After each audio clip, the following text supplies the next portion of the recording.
Assalamualaikum warahmatullahi wabarakatuh. Waalaikumsalam warahmatullahi wabarakatuh. Puji syukur kehadiran Allah Subhanahu wa Ta'ala yang telah melimpahkan rahmat dan karunia-Nya kepada kita semua yang telah melaksanakan kegiatan tugas video apresiasi seni pada pagi hari ini. Kami dari kelompok 3 ingin memaparkan materi mengenai seni pertunjukan. Sebelum itu, saya akan memperkenalkan nama-nama anggota kelompok kami. Yang pertama, Nur Laila Amalia. Yang kedua, Yusmin Sudaryani. Yang ketiga, Jojon.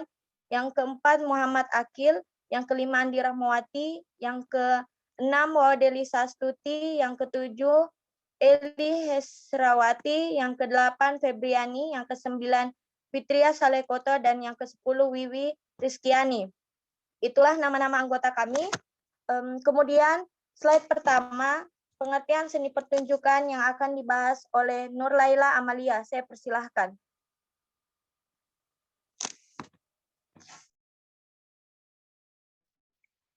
Terima kasih kepada saudari moderator. Di sini saya akan menjelaskan tentang seni pertunjukan.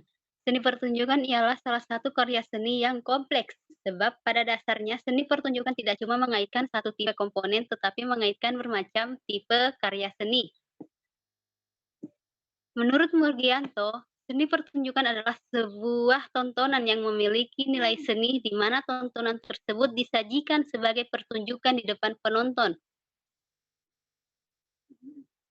Next.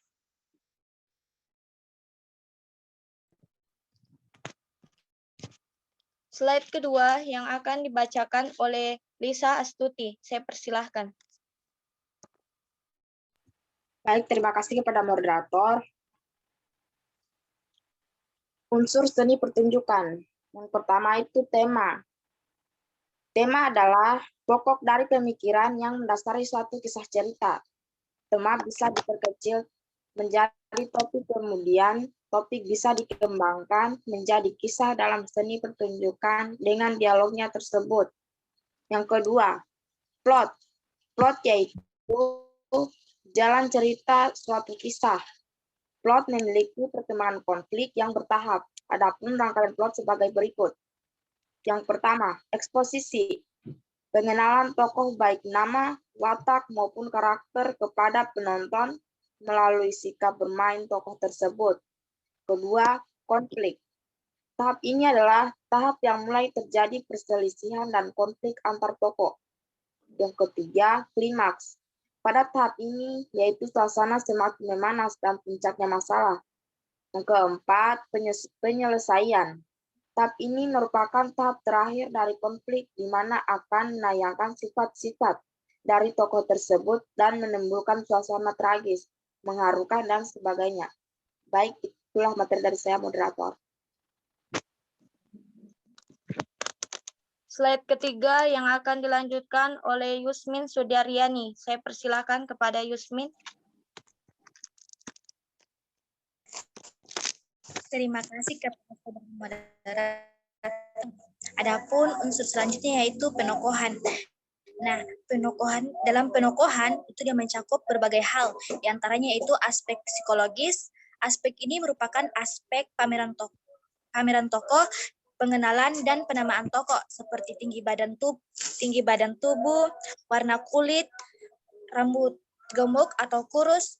Dan yang kedua itu aspek sosiologis. Nah, aspek ini seperti menceritakan keadaan tokoh dan interaksi tokoh tersebut dengan tokoh yang lain. Selanjutnya dialog. Dialog yaitu percakapan tokoh satu dengan tokoh yang lain. Dan yang ketiga, yang selanjutnya lagi, bahasa merupakan bahasa awal dari sebuah skenario ketika dibuat dan berbentuk kalimat. Next.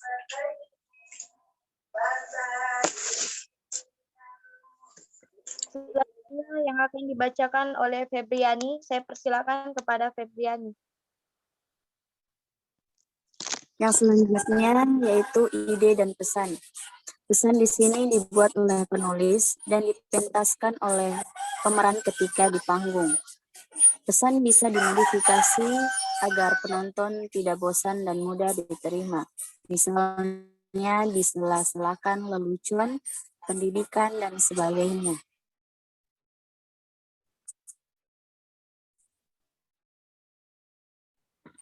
Suasana tempat terjadinya adegan tersebut di panggung.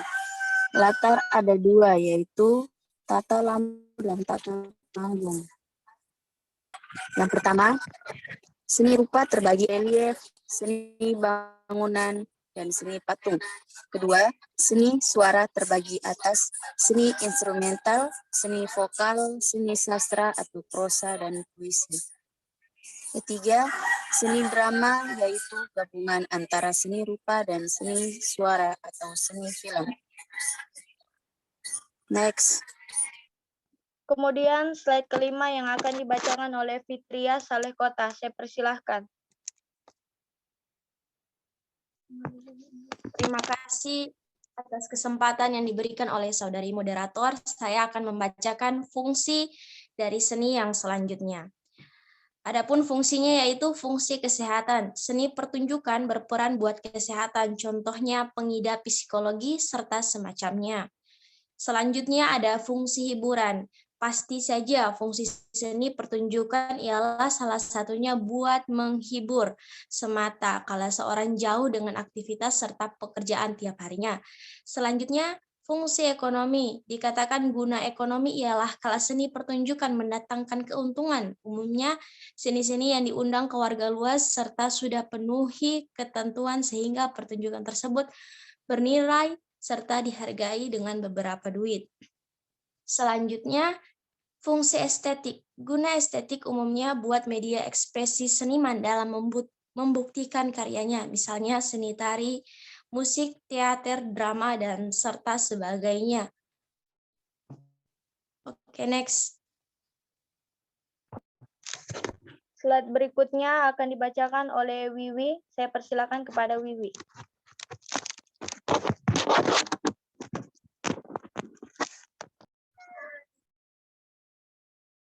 Baiklah, selanjutnya yaitu fungsi pendidikan.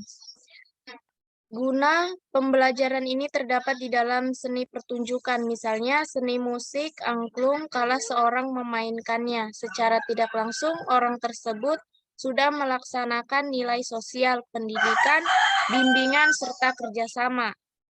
Selanjutnya, fungsi sosial. Seni pertunjukan sangat hangat di dalam guna sosial sebab di dalamnya memiliki pesan-pesan moral, semacam contohnya seni wayang yang di dalamnya tersirat pesan pembelajaran moral, agama, serta sebagainya. Selanjutnya, fungsi religius. Fungsi religius sendiri berkembang sebab dini mula seni pertunjukan ialah buat media ritual. Media ritual ialah memakai gerak tertentu suara serta aksi buat upacara serta hari kebesaran sesuatu agama. Kita lanjut slide ke-7 yang akan dibacakan oleh Jojon. Saya persilakan. Karakter-karakter pewayangan yang umumnya diambil dari cerita Ramayana atau Mahabharata. Terdapat pula yang mengambil kepribadian khas wilayah semacam Cepot dari Sunda. Wujud dari wayangnya sendiri beragam. Terdapat wayang golek, wayang kulit, dan lain-lain. Sediawati serta Darmono pada tahun 1908. Apabila teman-teman kelompok yang bisa membantu, saya persilahkan. Oke, saya akan melanjutkan bacaan dari Saudara Jojon. Sediawati serta Darmono pada tahun 1983 mengatakan kalau wayang merupakan sesuatu wujud pertunjukan tradisional yang disajikan seseorang dengan memakai boneka ataupun sejenisnya bagaikan perlengkapan pertunjukan. Sebaliknya, Sastrawan Jojo berkata kalau boneka wayang diukir bagi sistem tertentu. Slide selanjutnya. Yang kedua adalah drama komedi. Pertunjukan drama komedi ialah suatu drama yang bertabit, menghibur serta lucu. Walaupun sesungguhnya faktor komedi bukan perihal utama dalam pertunjukan drama komedi, tetapi komedi jadi suatu yang membungkus suatu pertunjukan drama komedi supaya menghasilkan suatu hiburan yang bisa diterima oleh seluruh golongan penonton, baik itu kanak-kanak, anak muda, maupun berusia. Bagi Aristoteles, komedi merupakan mimesis untuk orang-orang inferior maupun hina dilawankan dengan kehormatan dalam konteks kejadian. Dalam suatu drama kejadian komedi, tokoh sentral komedi berasal dari kelas rendah. Sebaliknya, tokoh sentral kejadian merupakan kepribadian yang terhormat. Slide selanjutnya. Tarian. Seni tari sangat erat kaitannya dengan kebudayaan di suatu wilayah di Indonesia. Tari ialah gerak badan yang dicoba seorang secara berirama. Tarian dilakukan ataupun ditunjukkan bagaikan wujud lain dari curahan ekspresi, perasaan, iktikat, apalagi benak sang penari. Musik. Pertunjukan seni musik bisa kita jumpai di mana saja, apalagi tiap hari di TV. Pertunjukan musik ada macam-macam tipe, cocok dengan tipe musik yang dibawakan dalam rangkaian kegiatan. Misalkan pertunjukan musik dangdut, pop, jazz, keroncong, dan lain-lain. Tiap pertunjukan musik tentu banyak penontonnya. Perihal ini disebabkan begitu banyak yang cuma mau hanya menikmatinya. Saya kembalikan kepada moderator.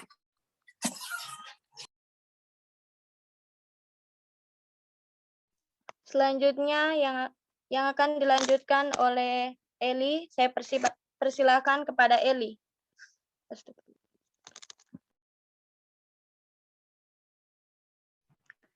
Terima kasih kepada moderator. Baiklah, saya akan melanjutkan materi berikutnya. Opera. Opera merupakan salah satu wujud drama yang secara langsung ditampilkan di atas panggung. Sesungguhnya opera merupakan istilah lama buat suatu siaran ataupun pertunjukan drama.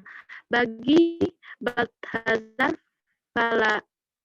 Falhajin, opera merupakan suatu kesenian yang menggambarkan sifat seorang ataupun manusia dengan wujud gerakan yang jadi suatu cerita yang menghampiri penggambaran sifat tersebut.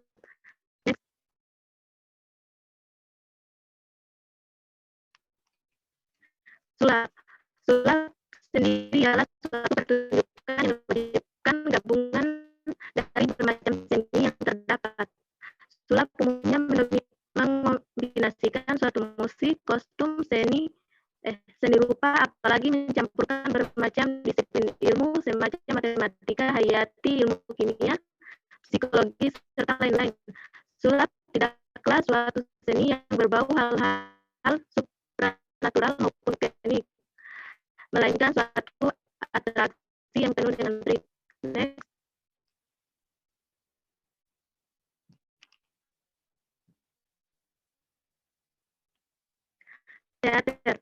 Teater sendiri berasal dari bahasa Inggris, yaitu teater maupun teatri.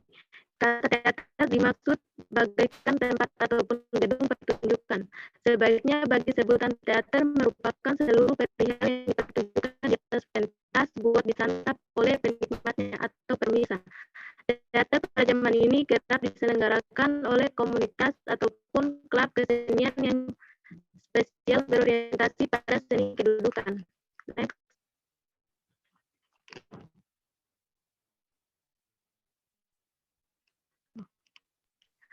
Saya kembalikan kepada moderator.